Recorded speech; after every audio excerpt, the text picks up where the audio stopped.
Hey, it's your girl Soul's Journey, and I'm back again with another one for Wind Down Wednesday. I have Latoi here from Buffalo, New York, and she's going to tell you everything about herself. We're going to get into your business just a little bit. Hey, Latoi, how are you? Hey, Bertia, I'm okay. How you doing? I'm good. I can't complain. I'm happy to sit here and talk to you. You as well. Yes. I'm very excited and thank you for having me on.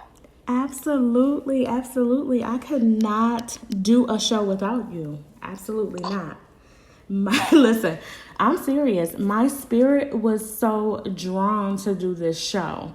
So we're just going to have this on the porch conversation about life, love, community, us, Black women in business, sisterhood, whatever it is that we want to talk about.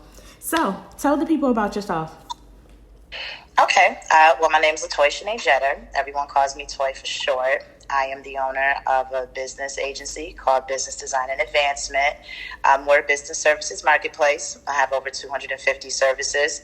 If anyone's ever heard of Fiverr before, I'm kind of like a Fiverr. All you have to do is go to my website, type in what you need, and we provide it for you. And we also believe in empowering the community near us by speaking about procurement positioning, which is helping people find their market share within government contracting and in corporate spaces.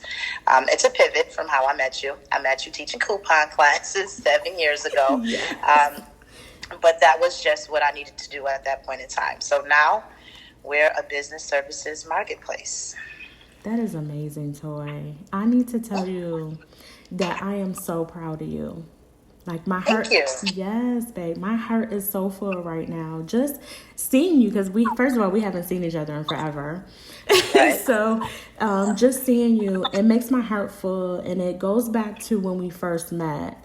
And you touched on that a little bit. So tell the people how we met and what you were doing at that time and how you got to this point.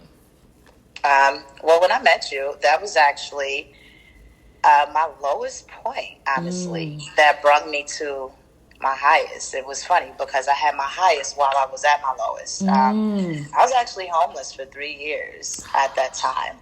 But when I met you, I probably was in year 2. I was couponing.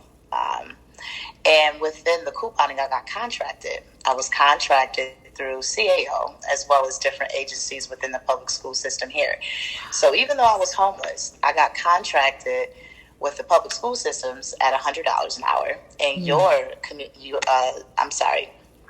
the CAO had contracted me at $50 an hour. So being homeless, to come up with something yourself, you're just couponing, and now you're teaching classes, and now be able to make that amount of money was something that helped pivot me out of homelessness. So it was really, and I say that all the time, that couponing was like God's therapy to me during my lowest point. And I thought for the longest that couponing was going to be my way to get rich, because when I was at my lowest, it's what brought me out of my low point. But that actually wasn't it. I pivoted into what I am now. And the skill set, because I was homeless, I didn't have any money to pay anybody. I had to learn web design. I had to learn how to advance my business. I had to learn all these different things, which I had an entrepreneurship certificate in the past, but I had to bootstrap it all on my own. I went to YouTube University, like a lot of them do, and I taught myself, and I took as many free classes as I could to excel myself. And it just positioned me within to be able to utilize all the skill sets that I had from other corporate places that I did work in prior to and thereafter. And that's where BDA came from. It's a pivot off of what I already had done in life. Whew. Child. First of all, I'm going to take a breath. Okay. Because that was a lot. That was a lot. So if that was a lot for me in this conversation, I could only imagine what it was like going through all of those transformative parts of your life. And in being homeless, I didn't even know you were homeless at that time. Like that was, so wow. Okay. So speak to me about that, because you weren't only homeless by yourself. You were homeless with your children. Yeah, I was homeless for 8 kids. So that's what was very hard because I was alone. I had these children. And even though I was making, you're making $100 an hour. Saturday academies here in Buffalo are all on Saturday. So trying to find a way to enhance what your weekly was, and get more money was kind of difficult. So that's why I was very gracious that I got contracted through the CAO as well. And these kids have expenses. I have expenses. Not only that, where I was positioned, I wasn't in a shelter, but they placed me in a hotel for a very long time. And that wasn't in the city of Buffalo. That was in Tonawanda. Right. And I didn't have a vehicle.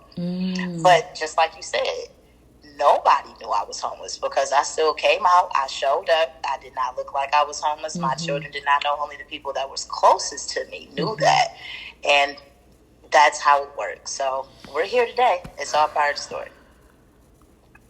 Toy. And this is why my spirit is so drawn to you, because of the tenacity, the fortitude, the determination, all of the adjectives that goes with being strong.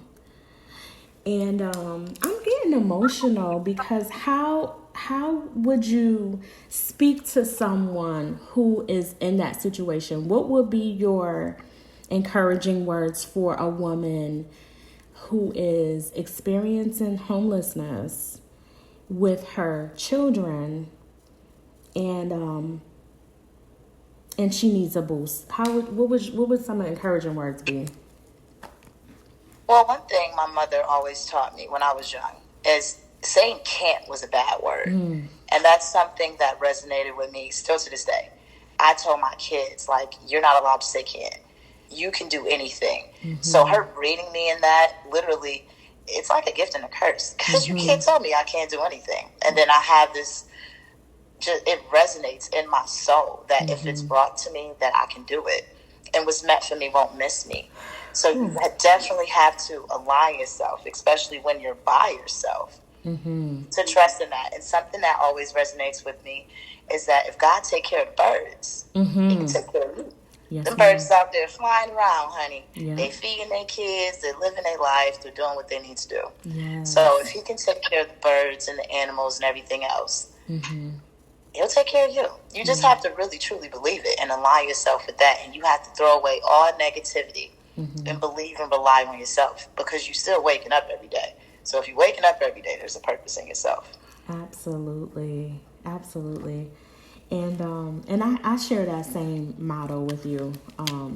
Yes, don't worry about tomorrow. If God can take care of the birds, he can definitely take care of you.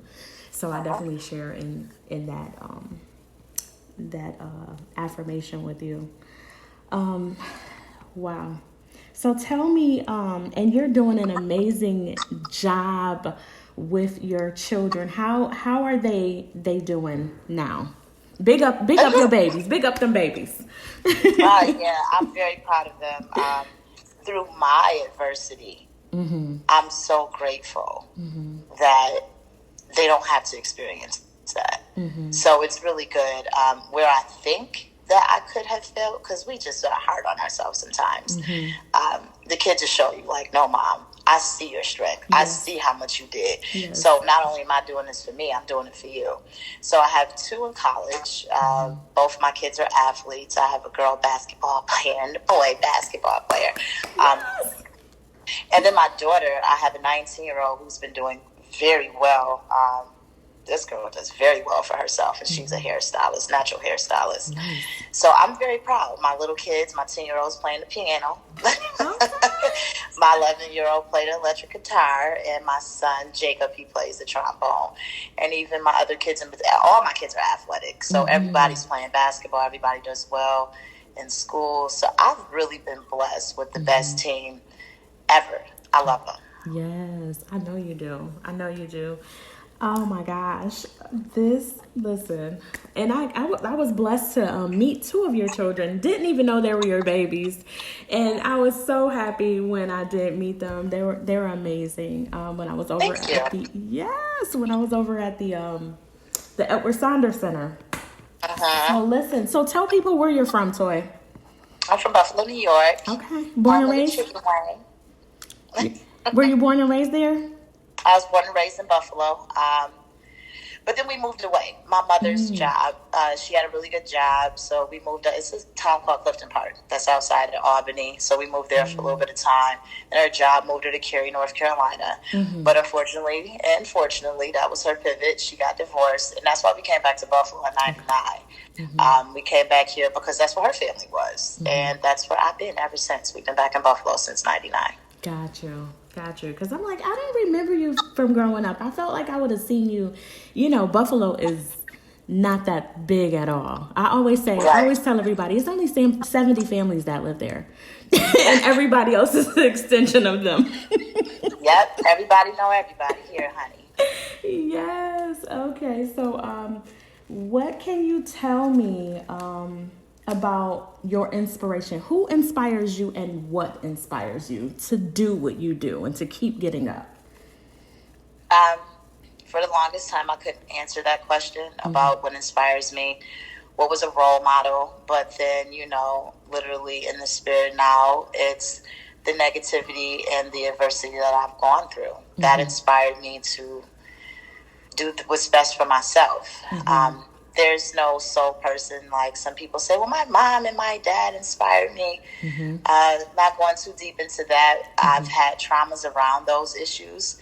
So having that trauma is what inspired me to do better and just pick myself up and do what I can for myself. Yes, I absolutely love that. And I totally agree with you. So now, where do you see yourself in the next 5 years? Yourself and your business? I see myself national within the next 5 years. Yes, ma'am. I definitely do. In comparison, for those who understand what Fiverr is, I am the competition of Fiverr. I focus more so on what they call BIPOCs, Black Indigenous people of color. I have freelancers and agencies and onboarding for them as well. There's a staffing agency aspect of it. Not only that, there's the online digital marketplace. My BDA business is really just about everything, all of business. But then it goes deeper, and that's where the staffing aspect, whether it be freelancer, agency, or even just a company needing to hire a workforce, that aspect comes in because sometimes we want to start a business, but most times we need some money to start that business. Not every business module you can pick up from your phone and make money from. So sometimes we need a good job to give us that experience and or give us that money. So now we can invest into said business that we want to. So that is why I feel that BDA encompasses pretty much all that your business would need and one would need when they're wanting to go into business. So I see myself as a national figure from that. I haven't seen another Black woman right now that has a business services marketplace, and our marketplace currently has over 250 services. So you can go on there from video editing to web design to dictations or all kinds of things. And that's where I see myself. We will be a household name all over. Absolutely. And that's BDA. Where can we find you? It's www.bdainternational.org. Awesome. Oh my goodness, Toy. I'm so proud of you. I am. I appreciate that. Yes, I'm so proud of you. And I want you to continue to grow and soar, baby. Soar. Just keep flying. Yes, please. We need you to. Listen, you've always been a great support to me, Betty. I appreciate that. Thank you. Thank you so much. Okay, so you know what? What helped you heal from some of those traumas? I went to counseling. I did. I went to counseling. I went 2 years of counseling. Seriously. There's a point of prayer, and I totally believe in it. I find it a mandation. I pray out loud in the spirit, however you want to say that. I also feel that God made therapists. He made these things that are here.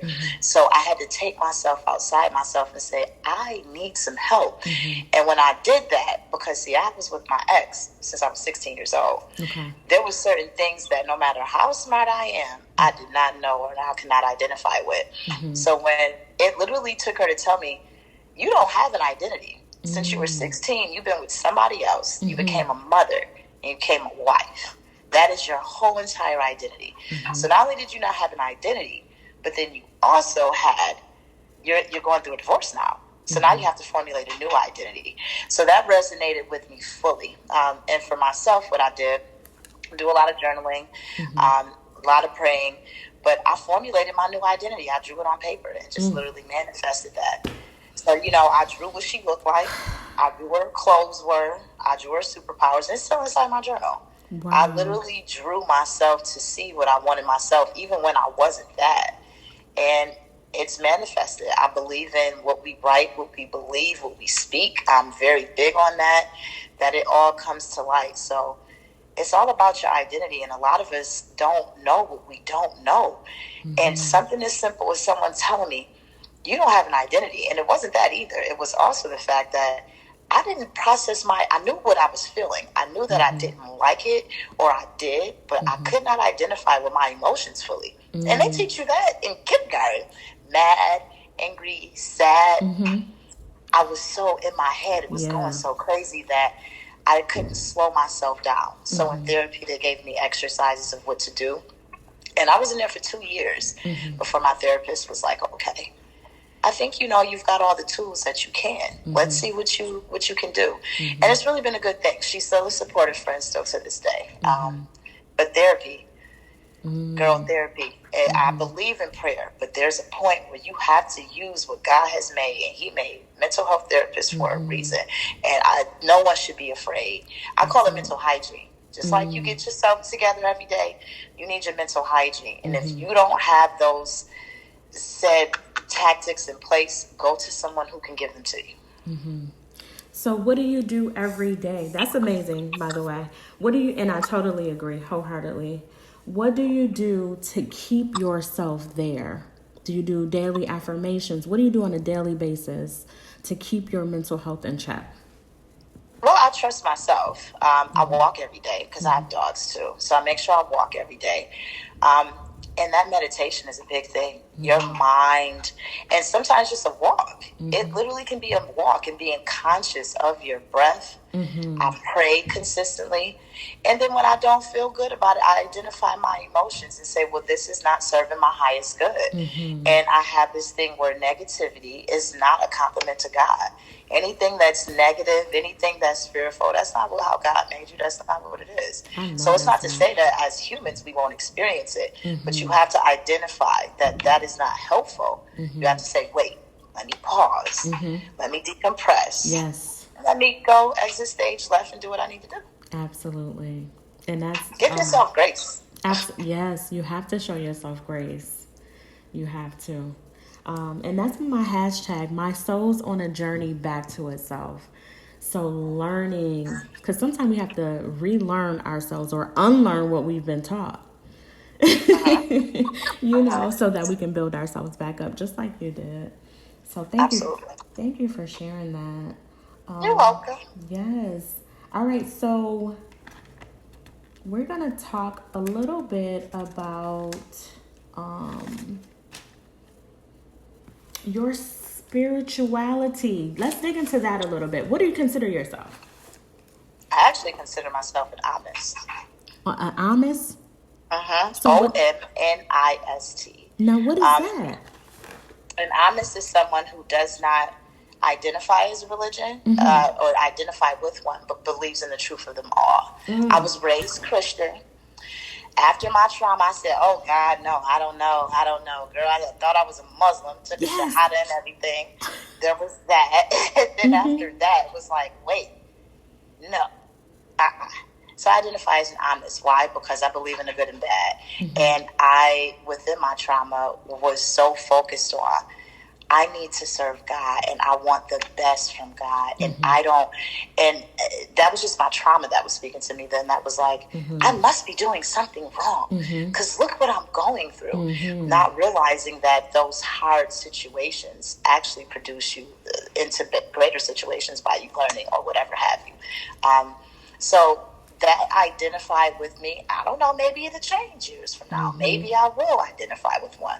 But for me, I'm just focused on the good and the bad. And there's good people and there's bad people, no matter what they believe in. Absolutely. And I truly respect people no matter what faith they come from. And I just want to do my due diligence in serving God by making sure that I do the right thing. And I don't judge nobody. So I felt like, not saying that other religions necessarily do, but we kind of know that the people within them will. Oh, absolutely. So that's why, if you ask me, that is what it is. And honest is just someone who believes in the truth of it all. I still practice a lot of the Christian ways that I was brought up, but I believe in everybody. I'm not shunning someone who believes in Judaism or Buddhism or anything like that. Are you a good person?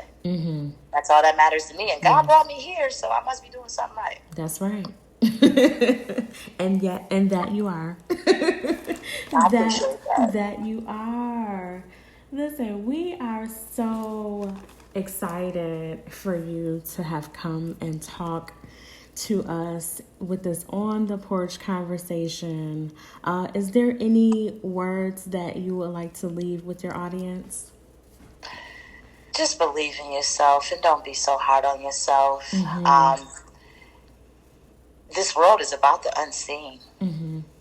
That's where all that stuff comes from, all those miracles, all those, when you're like, oh my gosh, I met the love of my life or whatever. It was all that in-between stuff that you did not see that caused that. And that's just an example out of all the different examples. Give yourself grace and believe in yourself. And when you're to yourself, it's meant for you to be by yourself so you can focus on God. Definitely mental health is a big thing too. Me learning what was my conditioned brain, and learning what's God's voice were two different things. There's a lot of people who I feel like always say, well, God told me. And I'm not saying he did. But a lot of times that's our conditioned brain that's feeding things to us. So when you sit there and you educate yourself, you get that mental hygiene. You learn how to decompress. You learn how to take some time to yourself. I really think that's important. So I kind of like preach that to everybody. Believe in yourself. Give yourself some grace. And when you need to, you better go to a mental health therapist so they can help you get yourself together. Amen. That's it. Ashe, and it is so, baby. And don't forget to breathe as well. That breathing is important. Okay, if you could describe yourself in one word, what would it be? Awesome. You better say that, baby. Awesome. That you are. Thank you so much, Toy, for being on the show with me. I really appreciate you coming on. And thank you, Pratia, for having me. I appreciate you for thinking of me. Absolutely, my dear. You guys, you have been listening to myself and my girl Toy from Buffalo, New York. BDA. Go look her up. Give them the your platforms one more time before we get out. It's bdainternational.org, and you can also find me at BDA International on all social media platforms. Awesome. You are listening to Wind Down Wednesday on K87 The Nation, Myrtle Beach's #1 station. Tap in.